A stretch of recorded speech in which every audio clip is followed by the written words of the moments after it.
Assalamualaikum dear viewers, you are watching Education Wall, Salman Zahir with you. Dear students, 10th class की physics में last lecture में हमने time period of pendulum को use करते हुए length of pendulum निकाली थी।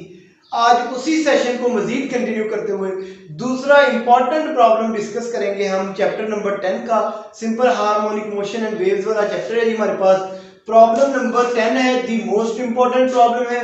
स्टेटमेंट हमारे पास गिवन है जी, कहता है find wavelength of radio waves transmitted by FM station at 90 megahertz where speed of radio waves is 3 multiplied 10 to the raised power 8 meter per second। तो देखेंगे जी हमें प्रॉब्लम में गिवन आइटम्स कौन कौन सी हैं और हमने फाइंड क्या करना है। गिवन आपके पास की फ्रीक्वेंसी है, फ्रीक्वेंसी को f से शो करेंगे, वो आपके पास 90 मेगाहर्ट्ज है और मेगा की वैल्यू भी गिवन है जी। मेगा उसने लिखा mega 1 multiply by 10 to the raise power 6, 10 की पावर 6 हर्ट्ज आ गया जी, मेगा को रिप्लेस किया हमने। दूसरी चीज हमें गिवन जो है वो स्पीड है जी, स्पीड को हमने v से शो किया, स्पीड गिवन है 3 multiply 10 to the raise power 8 meter पर सेकंड। ये दो आइटम्स गिवन है जी। आपसे इसने कहा है कि फाइंड करें वेवलेंथ। तो वेवलेंथ के लिए हम जो है वो नोटेशन यूज करते हैं जी लैम्डा की। Wavelength is equal to lambda और ये लैम्डा हमने फाइंड आउट करना है। तो जो फॉर्मूला हम यूज करेंगे यहाँ पर देखेंगे जी, फॉर्मूला हमने चैप्टर में पढ़ा, प्रूव भी किया, prove that v is equal to f lambda से क्वेश्चन था हमारे पास और हमने बकायदा इसका प्रूव किया कि v जो है वो f और लैम्डा का प्रोडक्ट है। तो यहाँ से lambda will be equal to v divided by f। Formula हमने यूज करना है जी lambda is equal to v divided by f। Calculations के टॉपिक में जाके, कैलकुलेशन की हेडिंग में जाके हम क्या करेंगे जी, वैल्यूज रिप्लेस करेंगे।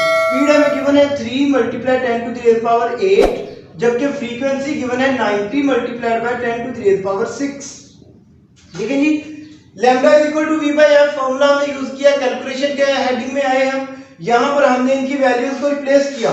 v जो गिवन था 3 multiply 10 to the raise power 8 वो लिखा और फ्रीक्वेंसी जो गिवन थी 90 multiplied by 10 to the raise power 6 वो हमने लिखी।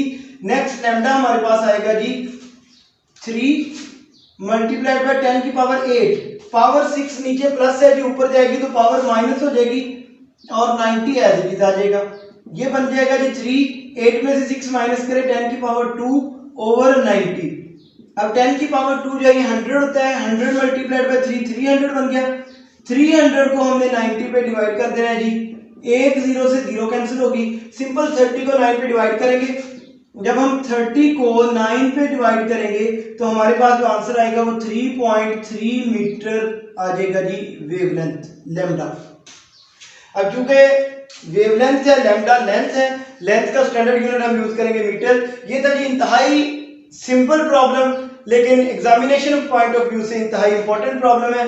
आपके पास फ्रीक्वेंसी गिवन थी, स्पीड गिवन थी, अपने वेवलेंथ फाइंड आउट करनी है। वेवलेंथ फाइंड आउट करने के लिए हमने फॉर्मूला यूज किया v is equal to f lambda और लैम्डा का रिलेशन बना लिया lambda is equal to v divided by f। Then आपने देखा जी वैल्यूज को रिप्लेस करके हमने सिंपल उसका आंसर निकाल लिया, lambda is equal to 3.3 metre. ये था जी चैप्टर नंबर 10 का दूसरा इंपॉर्टेंट न्यूमेरिकल। नेक्स्ट वीडियो में इंशाल्लाह हम चैप्टर नंबर 11 स्टार्ट करेंगे। Thank you dear students for watching. अल्लाह हाफिज।